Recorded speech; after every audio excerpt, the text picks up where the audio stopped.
अनुपमा के आज के एपिसोड में हम देखेंगे कि अनुपमा थाली बजा रही होती है और बहुत खुश हो रही होती है और वो बताती है कि पराग की हाँ हो गई है और घर में सब डांस करने लगते हैं, नाचने गाने लगते हैं।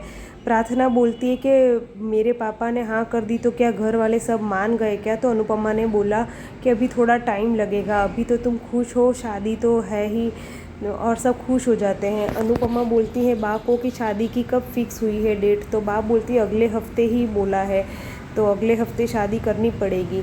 तब बापूजी बोलते हैं कि अगले हफ्ते तो शादी के दिन के बाद की तो तुम्हारा फिनाले है, तो ये सब कैसे हो पाएगा? तो अनुपमा बोलती है कि मैं सब सेट कर लूँगी, टेंशन मत लो, मेरी डांस रानी की टीम बहुत अच्छी है।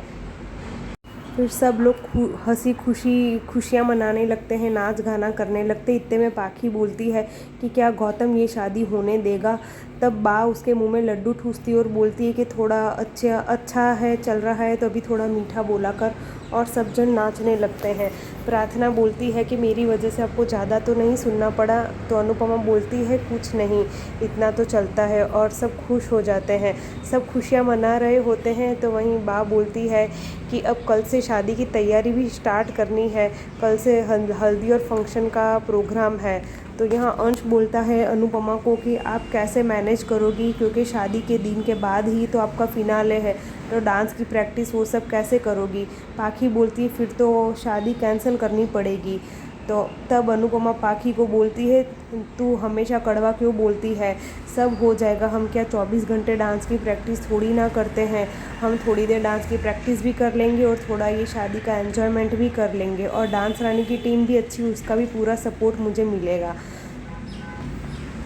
फिर अनुपमा जसमीत को बोलती है कि तुम डांस की प्रैक्टिस करने गए थे तो मैं वहाँ आने ही वाली थी, तुम बहुत जल्दी आ गए प्रैक्टिस करके।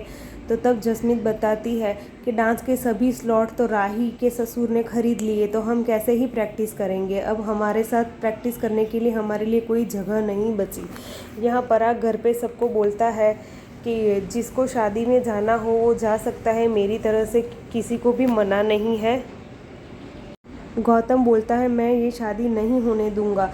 तब प्रेम गौतम को बोलता है कि मैं शादी में ज़रूर जाऊंगा और मेरी बहन तुम्हारे साथ बिल्कुल खुश नहीं थी, अब वो खुश होने जा रही है, मैं उसकी खुशियाँ में ज़रूर जाऊंगा।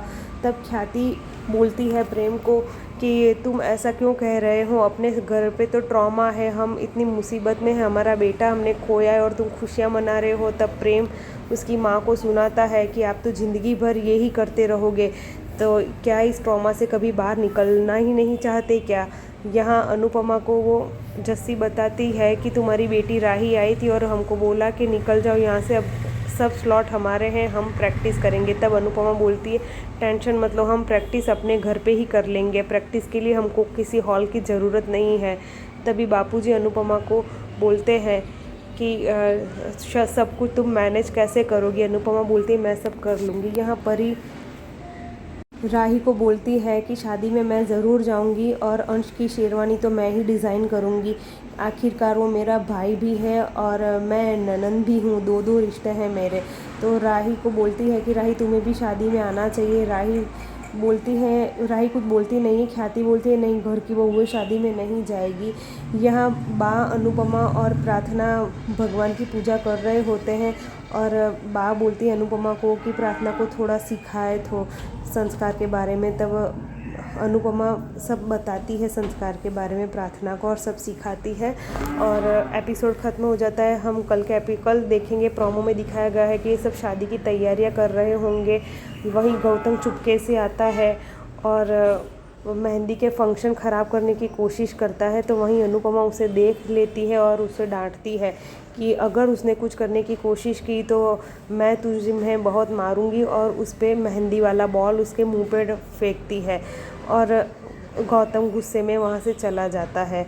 तो अब देखते हैं कि गौतम क्या ये शादी आराम से होने देगा या शादी में बीच में कुछ ना कुछ गड़बड़ करेगा। जानने के लिए हमारे वीडियो को ज़रूर फॉलो करें और अगर आपको हमारे वीडियो पसंद आ रहे हो तो कमेंट करना ना भूलें।